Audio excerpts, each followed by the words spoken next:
ஆண்டவரின் உயிர்த்தெழுதலின் ஈஸ்டர் ஞாயிறு.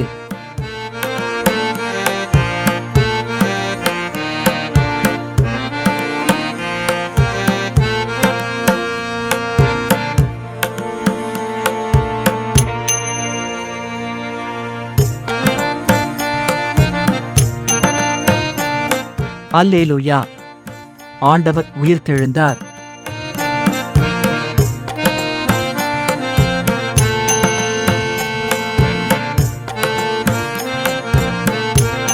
இன்று திருச்சபை உயிர்த்தெழுந்த ஆண்டவர் வெறுமையான கல்லறையை விரக்தியின் அடையாளத்திலிருந்து நம்பிக்கையின் உன்னதமான செய்தியாகவும், பாவம் மற்றும் மரணத்தின் மீதான வெற்றியாகவும், ஒரு புதிய படைப்பின் தொடக்கமாகவும் மாற்றியதை கொண்டாடுகிறது. திருவாக்கியங்கள் அனைத்து விசுவாசிகளையும் உயிர்த்தெழுதலுக்கு சாட்சியாக இருக்கவும், கிறிஸ்துவில் புதிய வாழ்வை தழுவிக்கொள்ளவும், நமது மனதை பரலோக காரியங்களில் நிலைநிறுத்தவும் அழைக்கின்றன. அப்போஸ்தலர் நடபடிகளில் தேவன் இயேசுவை பரிசுத்த ஆவியினாலும் நன்மை செய்யவும் குணமாக்கவும் வல்லமையினாலும் அபிஷேகம் செய்திருக்கிறார் என்று பேதுரு சாட்சி கூறுகிறார். மேலும் இயேசு மரித்து 3 நாட்களுக்குப் பிறகு தேவன் அவரை உயிர்ப்பித்தார் என்றும், அவர் உயிருள்ளோருக்கும் மரித்தோருக்கும் நியாயாதிபதியாக நியமிக்கப்பட்டிருக்கிறார் என்றும் பேதுரு சாட்சி கூறுகிறார்.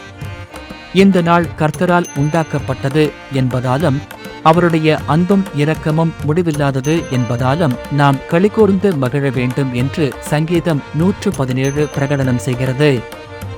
கொலோசையர் நிருபத்தில் பவுல் எல்லா விசுவாசிகளையும் உங்கள் எண்ணங்கள் பூமியிலுள்ள காரியங்கள் மீது அல்ல, பரலோக காரியங்கள் மீது இருக்கட்டும் என்று ஊக்குவிக்கிறார். யோவான் நற்செய்தியானது மரிய மகதலேனாவும் அப்போஸ்தலர்களும் ஒரு வெற்று கல்லறையை கண்டதையும், அது பேதுருவையும் அவரது அன்புக்குரிய சீடரையும் உயிர்த்தெழுதலை காணவும் நம்பவும் வழிநடத்தியதையும் மையமாக கொண்டுள்ளது. செய்தி: நானே உயிர்த்தெழுதலும் ஜீவனுமாக இருக்கிறேன். என்னில் விசுவாசம் வைப்பவர்கள் மரித்தாலும் உயிரோடு இருப்பார்கள். என்னில் விசுவாசம் வைத்து வாழ்பவர்கள் ஒருபோதும் மரிக்க மாட்டார்கள். ஆண்டவரின் பாடுகளின் நிகழ்வுகளான அவர் எருசலேமுக்குள் நுழைந்தது, கடைசி இராப்போஜனம், விசாரணை, சிலுவையில் அறையப்படுதல், அடக்கம் ஆகியவற்றை நாம் மீண்டும் நினைவு கூறும்போது, மரணத்தை வென்று நமது இரட்சிப்புக்காகவும் பூரண வாழ்வுக்காகவும் திருமுழுக்கின் வழியாக நமக்குள்ளே வாழும் உயிர்த்தெழுந்த கிறிஸ்துவில் அவை நிறைவேறியிருப்பதைக் காண்கிறோம். நம் அனைவருக்கும் உள்ளே முடிவற்றதற்கான இயக்கம் ஒன்று உள்ளது. அது நிலையற்ற பொருட்களால் பூர்த்தி செய்ய முடியாத ஒரு தேவையாகும். மேலும் புனித அகஸ்டின் எழுதியது போல, நாம் கடவுளுக்காக படைக்கப்பட்டிருக்கிறோம். அவரில் இளைப்பாறும் வரை நமக்கு அமைதி கிடையாது. அவர் உயிர்த்தெழுந்தார். உயிர்த்தெழுதலின் வல்லமை நம் வாழ்வியல் ஒவ்வொரு பகுதியிலும் புது வாழ்வை ஊட்டி, நாம் சந்திக்கும் அனைவருக்கும் அவருடைய அன்பை கொண்டுவர நம்மை ஊக்குவிக்கட்டும். நாம் ஜெபிப்போம். தங்கள் அழைப்பில் நெருக்கடியான தருணங்களை கடந்து செல்லும் குருக்களுக்காகவும், அவர்களுக்கு தேவையான துணை கிடைக்கவும், சமூகங்கள் புரிதலுடனும் ஜெபத்துடனும் அவர்களை ஆதரிக்கவும் நாம் ஜெபிப்போம். விண்ணக அரசியே, மகிழ்வீராக. அல்லேலூயா!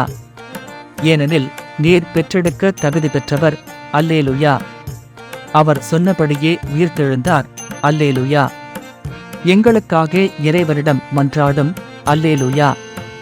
கன்னி மரியாளே, மகிழ்ந்து களிகூருங்கள். அல்லேலூயா! ஏனெனில் ஆண்டவர் மெய்யாகவே உயிர்த்தெழுந்தார். அல்லேலூயா! நாம் ஜெபிப்போம்.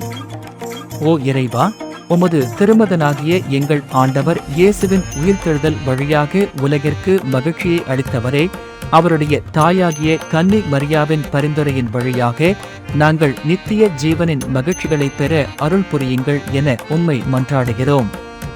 அதே எங்கள் ஆண்டவராகிய கிறிஸ்துவின் வழியாக. ஆமென்.